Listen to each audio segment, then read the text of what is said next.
Hello, students, and welcome back to our class. This is Creed 321, and we are going to discuss now the Ulo C of your week 1 to 3.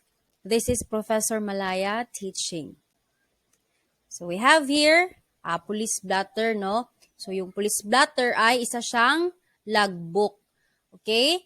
So, ang nakalagay sa police blotter ay mga daily registration of all crime incidents, official summaries, arrests, and other significant events reported in a police station. So, lahat ng mga ni-report sa police station ay nilalagay sa logbook.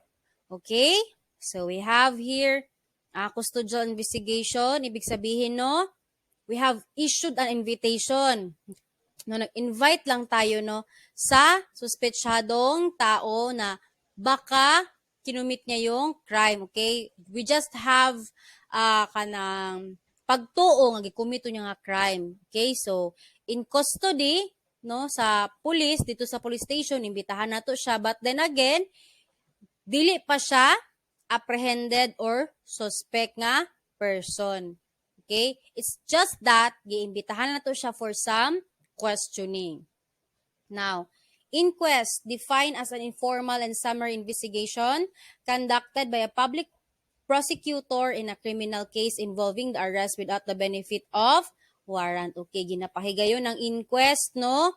Sa katong mga tao nga nadakpan nga walay warrant of arrest. Okay? Unsa ganitong mga crime nga kanang pwede ta maka dakop, no, nga walay virtue of warrant of arrest.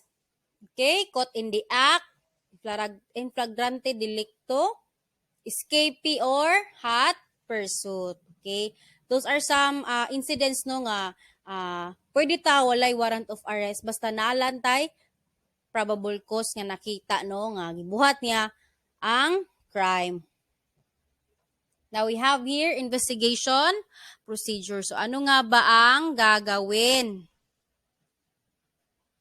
Okay. Si Soko or scene of the crime operation, no, siya ang maghahawak sa or hahawak sa crime scene kasi sila ang may alam ng mga legalities, no, when it comes to examination, no, medical nga mga butang, no.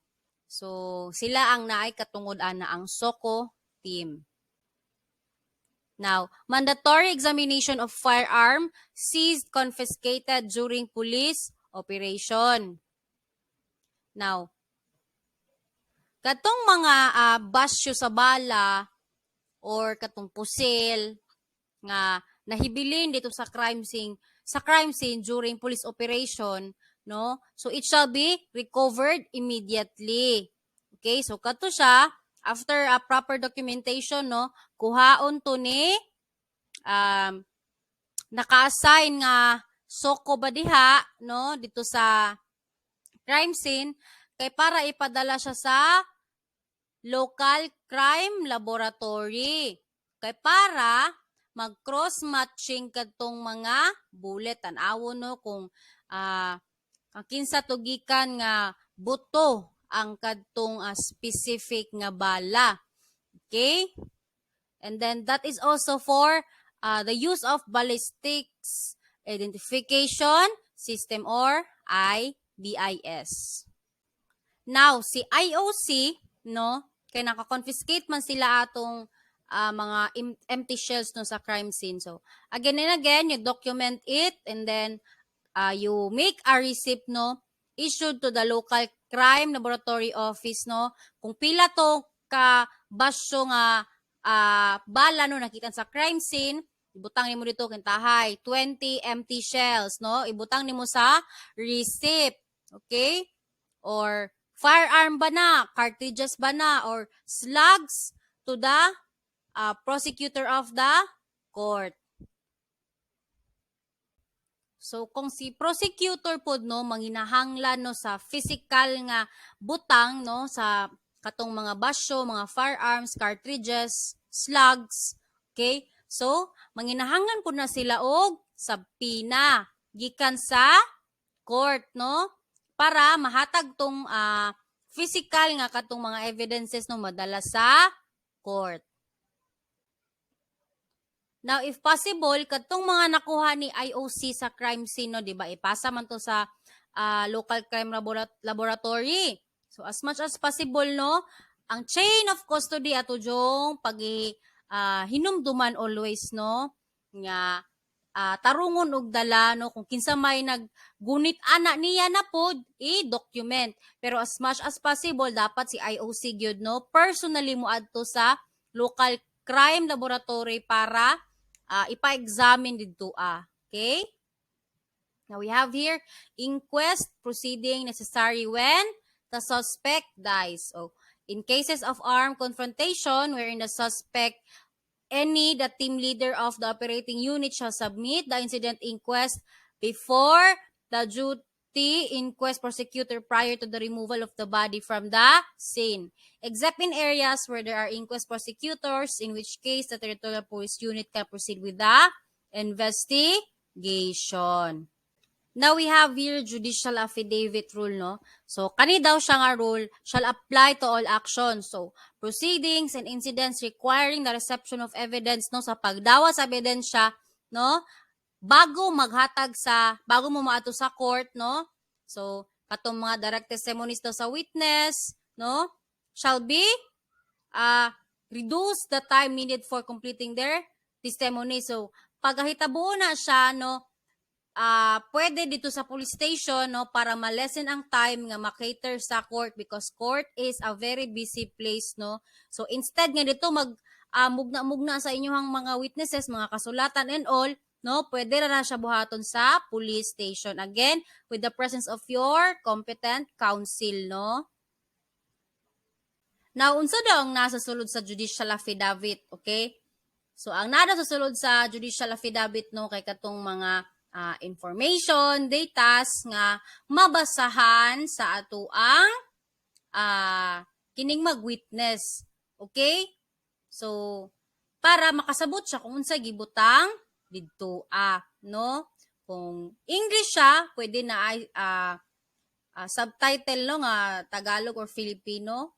Okay? Para habang gabasa siya, makasabot siya. Okay? So, dili lang but pasabot, no, nga kanang gibasa lang niya, basin po dag Bisaya, wa siya kasabot, no? So, you still have to explain it on a language that she or he knows, or she or he is native to. Okay? Now, unsay unod sa judicial affidavit, okay? The name, age, residence, or business address, and occupation of the witness. The name and address of the lawyer who conducts or supervises the examination of the witness and the place where the examination is being held. And a statement that the witness is answering the question asked of him, fully conscious that he does so under oath, and that he may face criminal liability for false testimony or perjury. Okay, mo na sulod sa affidavit. And questions asked of the witness and his corresponding answers consecutively numbered that A, show the circumstances under which the witness acquired the facts upon which he testifies, no? So giunsa niya pagkabalo unsa tong mga circumstances, no, nga nakakita siya, no, nganong nakatestify siya ingon ato. Now, elicit from him those facts which are relevant to the issue that the case presents, and identify the attached documentary and object evidence and establish their authenticity in the accordance with the rules of court. Okay? We still have here the signature of the witness over his printed name, so don't forget that. And a proof that an oath was taken before administering officer or a notary public, no, panotaryuhan mo imong judicial affidavit sa attorney, okay? Now, katong lawyer nga present during your affidavit, no, katong gibuhat nimo nga sa judicial affidavit nimo. So, napod siya iyaha, sworn attestation of the lawyer. Okay, so gibutang lang dito nga he faithfully recorded, no, the questions asked and the corresponding answers. Okay? So, neither he or any other person then present or assisting him coach the witness regarding the latter's answer kay namang uban nga magtudo-tudo sa itubag. Okay, so ihapon gi attest dito ano iyahang gi-swear no nga katong tanan tubag sa witness iyaha gito walay nagtudlo-tudlo. Now we have here again the police blotter. So it is just a recording, no, a logbook of a daily incidents or mga panghitabo no nga gi-report sa police station. Okay? Now, a police blotter for cases involving women and children. So kana siya lahi na ang logbook nila kay naata ginatawag na WCPD, Women's and Children's protection desk. Okay? So, kung naay mga crime involving vowsy, no, kanang gi-abuse ang bata, or any cases no nga nag-involve og bata og babae, lahi na sila og blatter, no, police blatter na logbook. And then, also po, kapag mga babae or children ang sangkot sa mga kaso or sila mismo ang nag-report, no, so, ang mag-interview jud ana automatically kay mga babae pod nga mga pulis nato. Okay? Kay namagoy kaning mga babae na gyud ni sila compassion no nga makasabot no kay kanang confidential pud ang mga panghitabo no kung bata og mga babae ang mga na biktima no or mag-report ito sa police station. Okay? You should remember that. Now, we have here Crime Incident Reporting System or CIRS. Now, this is just no a centralized nga reporting system no. Kuan na siya kaning ang documentation is through the use of electronic materials na no, data storage na nasa virtual world na siya no because when we talk about nga kanang storage of data no, gibutang na siya sa a virtual world because dali ra siya ma-access no, centralized na siya no, kung mangayo og copy ang taga Davao dili na kinahanglan moadto ni Tagum City Police Station sa Davao para i-hand in ang information personally no through papers. So gipa high-tech na nila no. So nanatay CIRS nga ginagamit karon sa ato ang PNP. Now unsaon pagbuhat sa blotter procedure? Okay, first, si DO or si duty officer, no, nga naa dito nga mag-atang kung unsay mga mahitabo, no, kinsay mag-report dito sa police station, no. So, evaluate niya ang report, kung kuan ba na, crime incident ba na siya, no, kung naabay ka nang gi-aresto nga tao nga niabot sa police station, no, so isulat gyapon na niya dito, nagalagbook siya, so mo nang purpose sa blotter, no, or naabay mga activities nga si PNP chief kining adto karon sa Tagum City Police Station ilagbook nimo na siya dito okay, so that is an activity. Those are for record purposes. Okay, for example, crime incident siya no, kanang kuan pagid siya kanang nag-report siya og crime dito sa police station. Okay, so kung naay mga nga panghitabo ato silang pa-fill upon sa incident record form or IRF. Okay? So, katong nagbutang sa IRF, no, it shall be extracted and should be recorded directly to the police blotter. Okay? Unahon ni mong IRF because that is an incident, no, panghitabo. Crime ba na siya? No, naabay sumbag, naabay gikawatan. Okay? So, tanan incidents, no? So, IRF and then, ibutang yapon sa police blotter. Ma'am, kinsay magsulat sa police blotter, ma'am, pangit kay kung agi, ma'am. No? Si police or si duty officer ang magsulat ana. Okay? Dili ikaw. Because si police officer, he will follow the 5 Ws and 1 H nga ato ang cardinal rules no on making investigation report, no? So that's it. Now, kay lahi-lahi man ta og way para magbuhat og kanang recording sa crime incident. So natay gina tawag nga UCPER or Unit Crime Periodic Report. So, this is a uniform procedure, no, or a unique way of making a report, no. So, tanan mga law enforcement agencies, no, NBI ba na siya, it may be the kanang PIDEA, no, but to those people nga under sa CJS, no, the correctional facilities, no? Kana sila tanan, okay? Basta naga-enforce siya og kanang law, no? Law enforcing mga officers or agencies, no? Naagid ta ginatawag nga UCPR. So, standardization ni siya para na kumbaga ba pattern sunduganan nimo kung unsaon pagbuhat. Okay, sa isa ka crime incident. Okay, para dili magbulay og bulay og no. So naamoy pattern ginasunod. Now, si Chief of Police, no, he is the primary responsible person for the maintenance of the accurate crime data.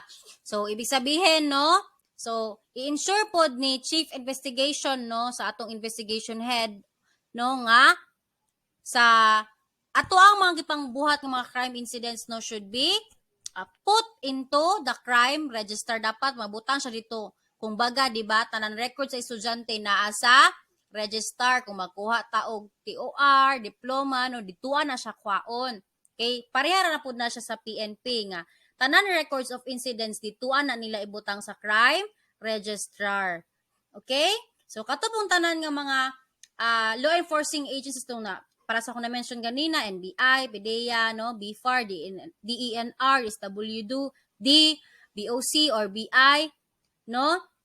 So, katupod sila, mag-appoint pud na sila og ilahang crime register para mag-consolidate, para magtapok, and then, ihatag na to nila sa, diriya sa, kung na'y mangayo, no, na makakuha na yung tag-information. Okay? So, they should ensure, no, that the data files of each unit are consistent, no? So, tama pod. Okay? Now, how will we record incident reports, no, sa ato ang IRF? Kitabangan, maginato na sila pag-fill up anang IRF, no, para ibutang sa ato ang blatter, no, police blatter. So, ang unang-unang buhato, no, kung when si offender daw is ill and is unlikely to recover is to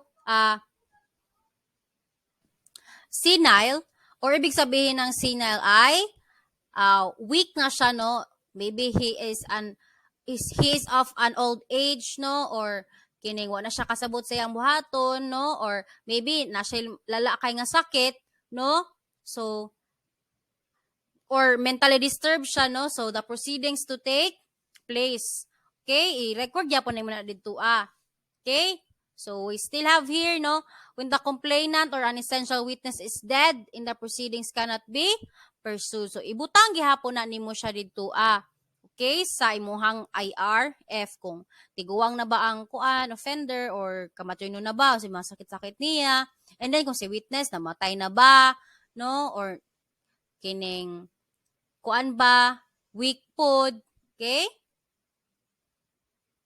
Now, ibutang po din mo sa imong IRF or incident report, no? Incident form report, no nga. Kung si victim po or si essential witness kay nitanggi mag-witness. Or, wala na gid siya ni witness, no? Or, mo na siya nga tawag nga, permanently unable to stand as a witness. Now, kung si victim po or si complainant ko, or si witness kay minor, for example, si victim kay minor, under age 15, si complainant kay underage pod, no? Tayo, nagtugan ito sa police station, ang edad niya, 13 anyo, so, you still include that on your IRF. Nasamot na si witness, 10 years old, no? Kung minor ba na siya or dili. Okay, again and again, if and only babae or bata, no, ang muadto sa police station, again, dito sila ibutang sa women's and children's nga table, no? Dito sila mag-interview dili sa lalaki nga police, okay? Now, for example, we have here, no, saan pag-record, ma'am, kung daghan kayo gipanghitabuan ang crime, no? So, kung kinsa tong police station nga na ay territorial jurisdiction, no, sa kung asa gicommit ang crime, siya ang pinaka-primary nga na ay responsibilidad para mag-record ana. For example, continuing crime gid siya, no, gicommit sa various areas, kintahay. Gipatay niya diriya sa Apukon, niya sa may Bermudez, human gibit-bit niya ang patayng lawas giyahang gibiyahe dito sa may Mako. Diba? Continuing crime siya kay nabalhin siya from one place to another. Okay, so kung kato siya, no, it should be only recorded no and reported as a single crime. Isa ra ang crime nga iyang gicommit ato. But then again, kung kinsa ang pinaka first no nga lugar nga determine nila kung asa gicommit ang crime, didto ang maggunit no or magbuhat sa report ato nga panghitabo. Okay? Now, how do we book an arrested suspect, no? So, it shall be undertaken to record and document the information surrounding the arrest of the suspect.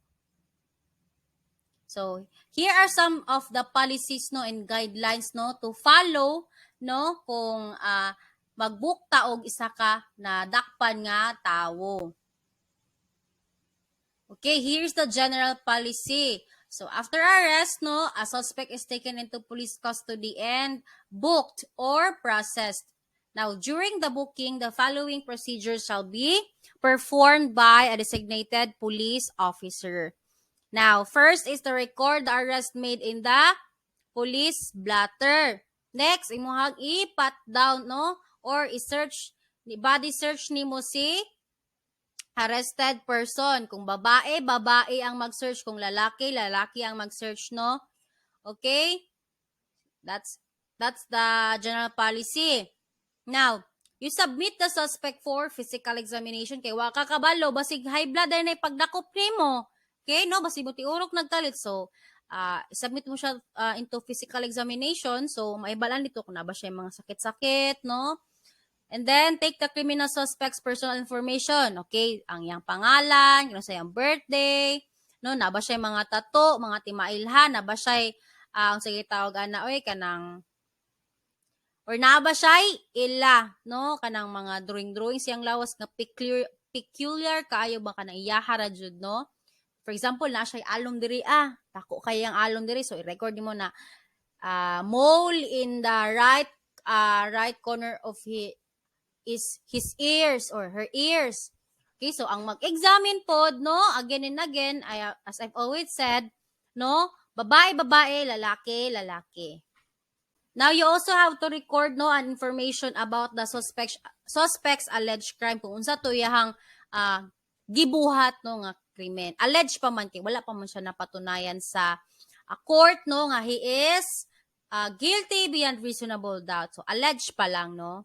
Now, perform a record search for the suspect's criminal background. Okay, i-BI ni mo siya. Wasig na siya yung mga past nga mga crimes, no, nga wala po siya nadakpan, kinintago siya, niya kanang yung tungdanan, nadakpan siya. So, ma-open na po ito yung mga cases nga uban. No, mahibalan ni mo kung naba siya daan nga crime nga nahitabo sa una, no, or first offender ba na siya, no? So, naman dyan nga nga first time offender, no? So, kato pala nila nabot ang crime. So, makabalo mo, unsay personality po na niya nga tao. And then, i-fingerprinting mo siya. Don't forget to get his fingerprint or her fingerprint, no? And then, photograph the suspect picture na to siya. Now, if and only, no, na ay mga gamit sa suspect, no? Naay kanang gamit mga bitbit tayo susi sa sakyanan, susi sa motor. Okay, kung for example na siya mga cellphone or na ba siya bag dihagi bitbit during the arrest, no? Kay i-booking naman nato siya. We have to take into custody those things, no? So ato to siyang pantaguan, dili na to siya iprinda. Okay, dili pwede iprinda. Kay at the end, no, kung makagawas to siya, si arrested person, no, kung dili mapasaka ang kaso, kung walay mag-file og kaso within 12, 18, 36 hours, no, depending on the crime that he committed, if it is kanang gamay nga offense, minor offense, no, or grave offense ba siya within those 18, 36 hours, no. So, pagawason man ginato siya, kay di na to siya pwede i-detain, okay? So, pag magawas siya, atong ihatag iyag balik yahang mga gamit na apod na siya, resibo or receipt, no? Kung unsa pila ka bukyang susi dito, naba siya, kuan dito daghan kay siya susi kay kana bitang atchop, di ba naman siya ibang tao nga daghan kay susi nga bitbito na ambot nga no nya. Basta kung kana siya kung naarestuhan siya no nga dagan siya ka ng mga gamit nga dala, so imo nang ilagbok dito, i-booking nimo na, i-receipt nimo na, tagaan mo siya resibo. Okay? Now, place the suspect in a police station lock-up holding cell or local jail. Okay. So, makita ninyo, no? Katong mga na-arrested person, no? Kung kisay nakasulod sa Tagum City Jail, dira allocated karon sa Tipas, no? Naghandid to og mga arrested person. So, gilahi ang selda sa babae, lahi ang selda sa mga lalaki. Okay, so i-lock up niyo siya dito. Dili pa siya criminal. He is not yet a criminal, no? Kay wala pa man siya again and again na diktahan sa court nga he is guilty beyond reasonable doubt. He is just there, no, because naaresto siya. But then again, we presume the innocence of the person being arrested, no, whatever happens. Okay, because the court can only say that he is guilty beyond reasonable doubts. Now we have here, no, the important factors, no, or policies and guidelines on specific functions, responsibilities, and procedures of an arresting officer. So, si arresting officer daw, siya ang magkuha og PNP booking form 2. So, katong, di ba, i-admit naman si arrested person sa police station. So, ngunit mong buhatan dito, okay, or arrest and booking sheet. So, ang tanan information, ibutang dito, and then the copy of the arrest and booking form shall form part of the case folder and kept at the investigation section at the police station. So, kung na yung mga maaresto ng mga tao, no, kailangan nila pa-fill upan or mag-fill up ba diha si arresting officer sa katong arrest and booking sheet, and then it should be kanang for record purposes kung na nila sa police station. Now we have here some important factors, no, still in the policies and guidelines of specific functions, responsibilities, and procedures. Now, we have here the duty investigator. So, siya na ang mag-investigate sa kaso. Okay, the DI, no, shall ensure the mugshot or the photographic portrait of the suspect. So, it should be taken in a 4 different method in accordance with the procedures, no. The 4R, and it should be ang katong mugshot nga nakuha kay attached to be sa printed, no, PNP booking form nga to be katong gi-fill upan ganina, no, pag-arrest sa katong arrested person. So dito i-attach atong mga picture nga nakuha sa suspect. Okay? Now, so still the duty of the duty investigator, no, he is the one that is gonna prepare, no, the turnover, no, receipt form from investigator to jailer. So, siya ang maghatod dito sa atuan ng correctional facility. Okay, so ang atuan na pong gamiton diri is PNP booking form 3. Ganina nag-record ta PNP booking number 2, no? And then tapos katong karon nag-turnover na ta PNP booking form number 3. Okay, so katong jailer, no, sa correctional facility is now handling the responsibility of the suspect. Okay, so if it is necessary that the arrested person be placed in a lockup cell, a complete body frisking of the suspect by a pat-down type search for any concealed weapon be done. So strip search shall be conducted if necessary. So kani siya ginapahigayon ni siya, no, para to make sure jud nga walay kontrabando nga gibitbit si arrested person. Okay, basic during transportation, no, dili mabantayan ni duty investigator or ni police officer nga na siya gikuha dito ang hairpins, no. So those are things nga kanang bawal siya, no. Hairpin dili siya ma-consider siya as kanang tool, no, to escape because kana magong makaabre na siya og kanang mga lock, di ba? So it can be used as a key. So hairpins are bawal, no? Bawal na siya. So it is also said, no, di ba? I have said na kung lalaki ang mag-search, kung babae. So it's okay then, no, nga ang lalaki is i-search siya og female, but mas formal, no, paminawon or tan-awon nga ang lalaki pod ang pat down. Okay, so i-ensure gid siya, no, nga before mosulod sa lock-up cell, no, dito sa correctional facility si arrested person, no? So dapat jud wala siya contrabands nga gibitbit. Now, here, so it is still a duty of the investigator, no, kung nagibitbit si arrested person, no, nga mga valuable things, no, ang fill-upan ni investigator, no, kay katong booking form 4. Okay, so nga katong mga butang pod nga dili pwede didto sa sulod sa prisuhan, no, should be acknowledged or turned over to the police station, no, for kining properly keep saving sa mga butang. Okay, so booking form 4 ang fill upan, no, pa-fill upan ng investigator kang arrested person. Now we have here, no, still a duty of the DI. So he is also responsible, no, to ensure the a fingerprint of the arrested person to be legible. So only a fingerprint technician, no, can take the fingerprint of the arrested person. So using the 10 print card and the PNP BF-2. Okay? So it should be followed, no, nga dapat a trained fingerprint technician lang ang magkuha sa fingerprint ni arrested person. So to make sure, no, nga readable siya sa atuang AFIS or AFIS, no, automated fingerprint identification system. So kaning 10 print card is considered as the integral part of the booking form and is known as the PNP booking form 2C. Okay, take note of those things, no, nga itong mga booking form and all kay mo gawas na siya sa inyong examinations.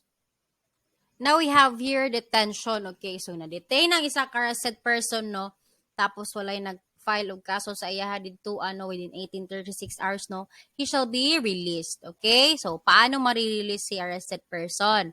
So the chief of police shall be the sole approving author in releasing detention prisoners. So katong head sa police station, no, siya ang magpirma, no, nga pwede na pagawson si arrested person. So malaya ka na.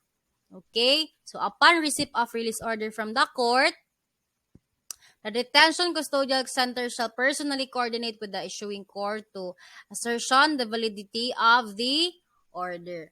Okay? So, ipasa pa to siya sa court, no? So, papirmahan ito nga, release na siya, ana. So, upon confirmation, the Chief Detention Custodial Center must coordinate with the arresting unit if there are other legal impediments to the release. So, kung nabay rason, no, para dili siya pagawson, no, so iingon sa katong arresting ng mga naay jurisdiction, no, kung asa siya gi-admit nga police station. Pero kung wala, then he shall be immediately released. So again, no, i-check, no, kung naaba to yung mga daan siya nga mga kaso, no, nga kanang gipasaka sa iya but din ginitago siya, so karon nadakpan na siya, so nanggawas sa tong daghan niya mga kaso. And now kung wala na gyud kanang kasikas, no, yang mga dokumento, no, so the custodial center shall prepare the memorandum address to the chief of police for the approval of release. So again, magkuha og letter dito sa kuano sa court ipa-approve kung para ma-release na to siya, no, inform ang court, and then kinsagay mag-approve para makagawas na jud si chief of police. Now, okay, so there is a letter H, no. So this is one is important. So katong gingon nako nga kung naay gamit nga mga dala si arrested person, no, it shall be ibalik sa iyaha after sa iyahang pag-detain or no after makagawa siya sa detention cell, okay, or sa lock-up cell, no. So when we transport detention prisoners, no, so si detention prisoner wala pa na siya again na hatulan ng kaso, no, nga guilty beyond reasonable doubt. So he shall be transported in a patrol jeep. So he shall be seated, no, the right rear seat of the PNP escort. Okay, and at the rear on the left side facing the subject. Okay? Hands of the subject should be secured by handcuffs under his knees. And if he is transported by a patrol, subject must be seated on the right rear seat and a PNP escort personnel shall sit on the left rear seat. So hands of the subject are still secured by handcuffs under his knees. So ang kuan po daw, a detention prisoner, dili siya pwede transport no using public utility land vehicles. Okay, pasakyo ni mong tricycle, dili pwede. No, pasakyo ni mong sidecar, dili pwede. In no case shall a high-risk detention prisoner without proper escort and handcuffs. Okay. So, kung high-risk na imuhang detention prisoner nga gidala kay amo-amo lagi kunuhay nung daghag batos-batos. No? So, maningkamot pud ka nga kamo PNP no, kung mag-transfer mo og kana nga specific nga high-risk nga tao. No, maningkamot pud mo nga daghan pud siya body nga tama-tama pud nga makasecure sa iyaha. So, si detention prisoner po, no, dili pwede mag-travel, no, to outside of the detention cell, no, kay para lang magpa-spa, magpa-parlor, no, simba-simbahan, or magbijuki ba sa bijukihan, or mukaon sa Jollibee, no, and other similar things nga that is recreational, no, so kanang pang-relax, so bawal na siya. And then put as much as possible, no, katong mga detention prisoner nato magsuot sila og attire nga mailhan sila nga they are a detention prisoner. Okay? So we have here no the inquest procedure. So how should the inquest be commenced? Paano gagawin? Okay, so first of all, no, there should be an affidavit of arrest. Okay, sa ganitong inquest, no, it is a summary proceeding, no, that is given to an arrested person without the virtue of a warrant. Now, we have number 2, statements of the complainants, and then affidavits of the witnesses, no, if any, and other supporting evidences gathered by law enforcement authorities in the course of their investigation of the criminal incident involving the arrested person. Okay, so we have here documents to be submitted, no? So in murder, homicide, and parricide. So this one, number 1 and number 2, you just read.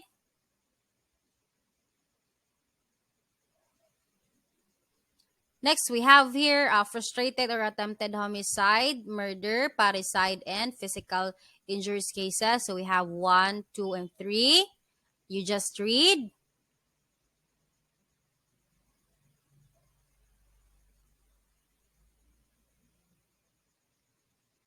And we also have here the violations of the dangerous drugs law. We have 4. You just read.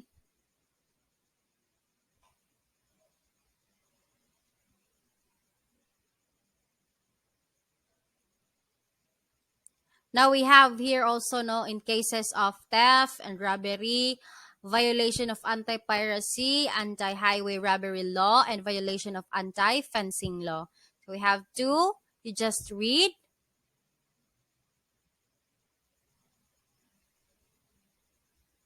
Now we also have here seduction and forcible abduction with rape cases. No, we have 2. You just read.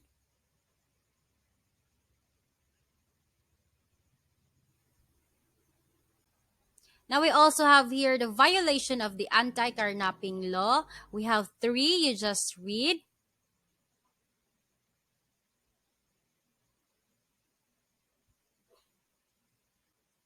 We also have here the violation of illegal gambling law. We have 2. You just read. Now we also have here the illegal possession of firearms and explosives. So we have 2. You just read.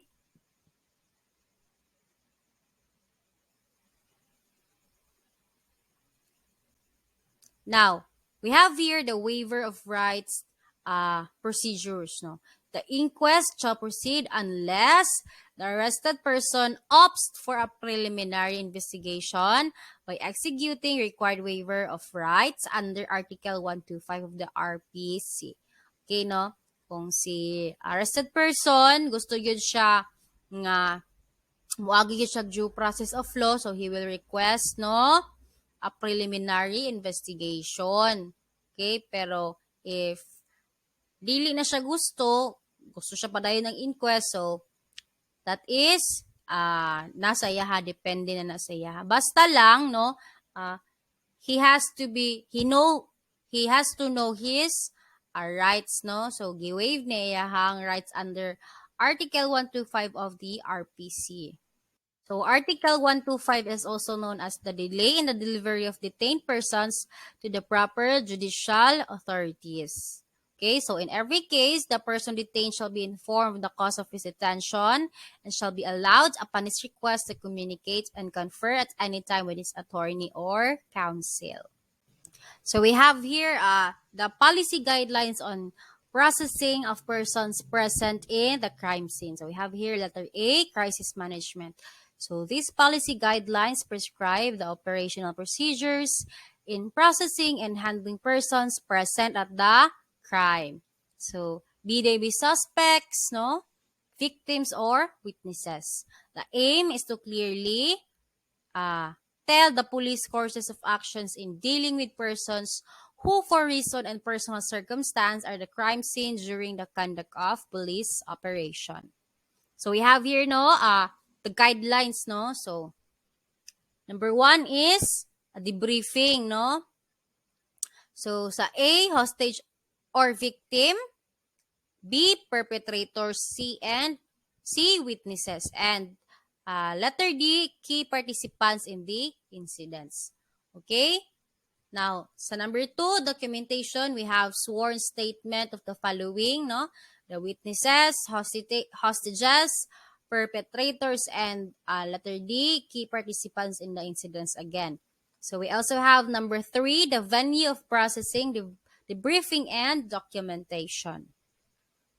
So, considering the instability of the situation, the safety responders and persons found at the crime scene and preservation of the place of incident, the venue of the debriefing and investigation shall be at the neutral and secured place. So, kung asa mo mag-debrief, no, mag-interview sa mga witnesses, so, ayaw mo dito sa crime scene jud mismo. Pwede ra mo dito sa unahan, dapit kamay, no, dito mo sa police patrol car, no, maglingkod palingkuron ba ninyo siya dito, or kung naa siya injury gamay, dito ba dapit sa may ambulance, okay? So, kana makita niyo sa mga salida god nga, after having been onto the crime scene, no, kinsa nakakitag money heist, di ba? Katong mga nakagawas sa